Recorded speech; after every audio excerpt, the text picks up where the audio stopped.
league favorite naman na Barangay Ginebra. And streaking itong Barangay Ginebra, 6 straight wins. The longest dito sa konferensya na ito.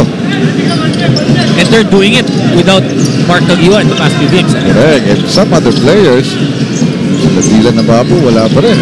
Dapat injured din sa pupunan ng Barangay Ginebra. So, dadaray po yan after this Sunday Coffee and Air 21 match. For Air 21, hasn't been a good scoring night for them. So they don't give up too many points. Here in the fourth quarter, nagagawa nila in a few minutes in each quarter, pero pinapabayaan din nilang lumabang ulit itong Sunday Coffee. Samantala, nasapal na Jerwin Gaco. Nakaswerte pa sa kanyang posisyon, scoring his first 2 points of the game. At bukas, may bonfire yung mga fans ni Jerwin Gaco. Hindi ko lang alam kay Miko kung saan gaganapin yan. They will unite. Oo. Naka-assemble na eh. So, yung unity night nila ay bukas po yan, araw ng Webes. Nakasimula pa lamang po ng ating fourth quarter.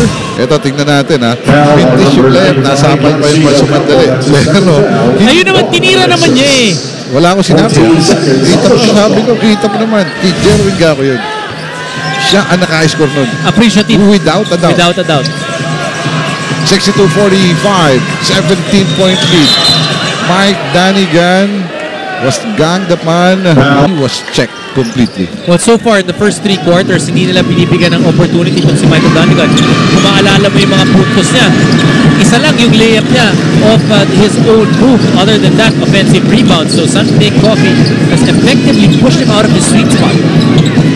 Sabi, binibigay na yung depensa, pinapatira na nila sa labas. Ito si KG Canileta, si Bonbon, kahit si OG Mino, tumira na nga sa 3. But no Mike Danigan. And for Air 21 to win, kailangan solid yung laro ng si Michael Danigan. Tama ka dyan eh. Talaga naman hindi halos siya napakinabangan. Noong third quarter, si Michael Danigan scored only 5 points, total of 15 for him tonight. Danigan with, samantala, itong si Michael Danigan, pumasok yung kanyang tira doon. At ito, sabi ko, hindi akoumi-score. Ito, meron ng 18 puntos, 3 puntos dito sa fourth quarter for Michael Danigan. Baron to Mark Pingris, after Denzel Bowles. Nasungkit, nakuha nitong si Leonard Nualo. Change ka nila, will receive it, but the defense of Sunday once again recovering. Mark Pingris stopping the ball to Mark Baroka. Coach Franz Pumarin, pinasok na ito si Leonard Nualo, trying to get, or hoping to get some points off Nualo.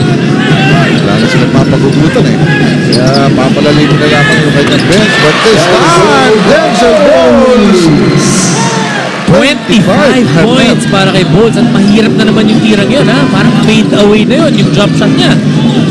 Leonard Nualo, si OG Minor. Aatake si Minor, pero si Jerwin Gaco, sabi niya, kasi hindi iniinda ng mga taga-Sunday yung kanilang mga fouls na fouls. But depensa talaga nga pinapakita ng Sunday Coffee. On that time, Leonard Nualo getting out away from the defense. Again, he was given that shot, pero sa loob, yun ang binabantayan ng maigi nitong mga taga-Sunday Coffee. Michael Danigan, upstairs. Ating ito, hindi, Becky lamang pala yun. This time, ibinigay niya kay Mike Cortez. 10 seconds to go. In the shot clock, ang tira ni Mike Cortez. Wala sa tapikan, makukuha ni PJ Simon. Kumakaripas against Pitoy Umulon. Hihintayin niya. He's waiting for his teammates. Seeing at the low post, ito si Denzel Bowles. Halos mawala pa. Denzel Bowles against Michael Danigan. Monster versus Mamaw. Opting to pass dito kay Mark Baroka. 7 seconds lang. Jerwin, pumaig pa. Ang tira niya. Ingalangan sa but Mark Pingris once again with the rebound. And Jerwin Gaco completing that possession para sa Sunmake. They want the timeout. And then butihing kabiyak, much worried. You would like to see your loved one down on the floor, and I think he sprained his ankle. Well, definitely natapilok itong si Mark Pingris. At the fourth quarter na po ito with 8 minutes and 26. Although they're comfortably on top by 16 points, 64 to 48. And Air 21 really has big problems with their scoring. Jerwin, atake, opting to pass. Bowles, nakita mas luwag si Baroka to PJ. PJ, peke. Ang kanyang pull-up, malakas. Danigan with the rebound. for Air 21. They gotta make things happen now here at the 8-minute mark. Mike Cortez, ang floater niya, kinapos pa rin. So hindi nakascore na Sunmig, but Air 21 was not able to capitalize. Babalik lang ang bola sa Sunmig, 16-point lead. Another guy na inaasahan ng Air 21 na makaputos, si Mike Cortez rather, but only 2 points. Muli po tayo nagbabalik dito sa Smart Araneta Coliseum sa 7-minute and 33 mark ng ating fourth quarter. Samantala, 24 seconds shot clock na. Halos natigilan lahat ng mga tao. Pati itong si Michael Dandigan, parang iniisip ng tao, ba't di niya kinuha? Hindi tumama ng ring. It's an automatic turnover for Sunmig Coffee. Sunmig still trying to overhaul a 16-point deficit. Papunto itong kalamangan na ito sa kupunan ng Sunmig Coffee. Michael Danigan nakawala, opting to pass. KG, sinausaw pa, but he will finish that layup. 14-point lead, 7 minutes and 13 seconds to go. Defense is the battle cry now for Air 21. That's enough time, 7 minutes and 6 seconds. Ito sa ating ball game, mahaba pang bigla itong ating laban na ito. Jerwin Gaco, kinukupkup ni Vitorio Colon. Nakita si Jody Vance. What a pass and a finish between Jody Vance and PJ Simon. Well, it's going to be difficult for Renren Ritualo to defend the PJ Simon, especially coming off those screens. PJ Simon is so brilliant using yung mga kakampi niya to be able to extricate himself from the defense. At ang dami ng ganong pasahan ni Vance at saka itong si Simon dito sa laro na ito. Pasang-pasa na ang laro na kanilang mga kampi. Samantalang Reggie Canileta Mendez ang nagawa at makukuha pa nito na si Jerwin Gaco, who was even... Now, on the other hand, after that basket by KG Canileta, hindi na natin lagat sa kanyang run. Hindi talaga nila mailunsan. No rallies at all. Dito sa kupunan ng Air 21. PJ Simon, nararamdaman niya na. Mitisyon muna, but the second service is good. Defensive rebound for PJ Simon, heating up. 10 points already in the second half. Well, kanina po nakita natin bumagsak si Mark Pingris. May update sa atin si Sel Guevara. Rado, you know what? Mark Pingris was holding on to his right ankle. True enough, sabi ng kanyang mga doktor. 7 puntos. Well, you know, the luxury of Sunmig Coffee is they're up by 13 points, or rather 17 points. Straight na pa-boarding. Yan na naman ha. Third time na nangyari dito, partner ha. Huwag mo na sasabihin. Pero sa Air 21 naman lahat sa Air 21 Oh, tama. Kay Mark Umulon. Isip, si Umulon ngayon, si KG Canileta. So, ako talaga kiningin sa'yo? Pwede na ako maniwala. Pwede na. Players na eh. Samantala, PJ Simon, siya naman ang spark ng mga local dito sa fourth quarter para sa kupunan ng Sunmig Coffee. Denzel Mose, ito naman yung kumpiyansadong tira. Pero nabit nila yung shot clock. And the recovery from Sunmig Coffee. Tatang Rosales Malyari. Kakot, subuho, Denzel Mose. Gusto ba? Uy! Hindi na kakanto.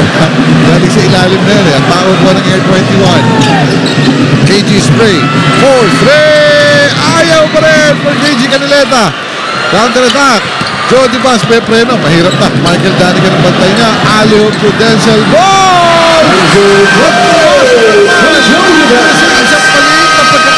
Macho Ganado.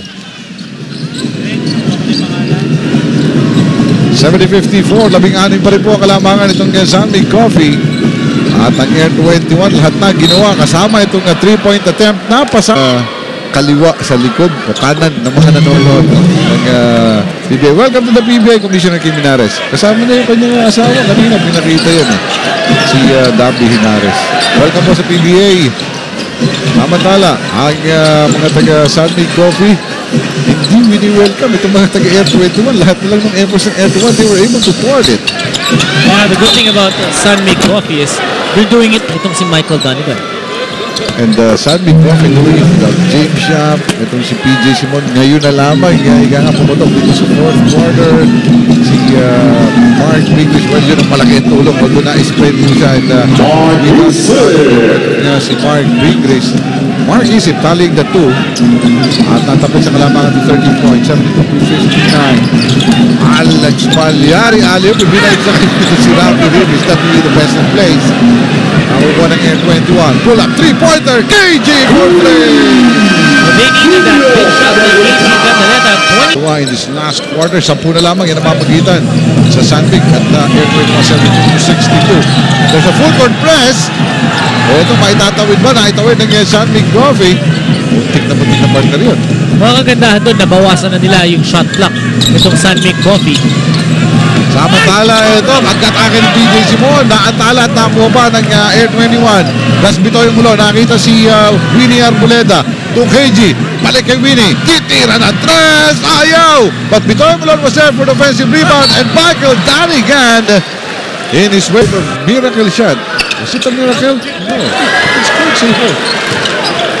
Pwede ka dyan, ha? Pwede. Audition na yun, audition. 3 minutes and 15. 10 pa rin po ang namamagitan dito. Still ay double-digit advantage. Wesley Gonzalez missing that one, but Jody Vance against the rescue. Ayaw at lumabas pa. Namalo dito niya si Mark Easy, pero tuloy ang ating laro. And Winnie Arboleda, siya may hawak ng bola. Hinahanap. KG, 4-3! Uy! Malakas yung kanyang tira, napasalting tuloy. Yung kanyang mga coaches dito sa sidelines. That would have been a backbreaker for San Mig Coffee. Dahil makakahabol itong Air 21. But San Mig Coffee wisely setting it up. Alam nila, labang sila ng 10. Nasa kanila yung oras. They will milk this one, pero with 8 seconds kailangan patake. Nakadepensahan doon si Denzel Bowles. 4-3 attack. Winnie, titigil. Pero nasa kita ni Mark Baroka. Mark Baroka on the run, and he will go. Go and throw. Michael Danigan, he actually did not help out on defense that time. Sinabi niya, sige, kukunin ko si Denzel Bowles. But Arboleda thought na Gusto ko magtago. under the radar. 74-62 sa pagpapatuloy ng ating aksyon dito sa fourth quarter. Mark Isip with a two-handed slam after that pass by Well-run play by Air 21. Ngayon, depensa ang kailangan nila pakita. Looks like they're gonna go for a full court trap. may warning din si Mark Isip. Nakawala ang Alexander. PJ Shamali from Pepreno. Ilalabas ang bola. Sabi ko, kakatasan po yung oras na ito. Kapag comfortably they're on top by 10 points with a minute and 50 remaining in the game. Denzel Bowles, pinangga pa ron. Nakita niya ito si Jody Vance. Balik kay Bowles! Pag-atake! Naku, binipin the stabilizing factor all game long for the San Mig Coffee Mixers. Now with 29 big points to help his team up by 12, 76-64. A minute and 35 to go in the game. Wesley Gonzalez, talagang sugal na ito. Lahat na nang gagawin mo dito, your gambling. Yung plano mo na semi-miracle, maganap na dito. PJ Simondo will receive it. Dito yung mulon. Ayaw bumitaw sa kanya doon. Pero makakatawin ito si PJ with that pass to Jody Vance. PJ Simon, nakita niya yung oras 13 seconds. Mahaba pa yun, sabi niya. Gatas pa, sabi niya. PJ ngayon, it's time to attack. Isang peke, nakita. Jerwin Gago for the jumper. Lakas goal! Lahat na po tumutulong dito sa San Mig Coffee Mixers. That time, Jerwin Gago with a big basket. Yung sabi natin bonfire would not be enough. It would only be fitting for the Gakonatics to have a Woodstock concert after that shot by Kailan yan? Bukas yan, di ba? Bukas. So hindi natin alam kung kailan matatapos sapagkat ibang klase ginagawa niyo si Jerry tonight. No points tonight. No problem for San Mig Coffee.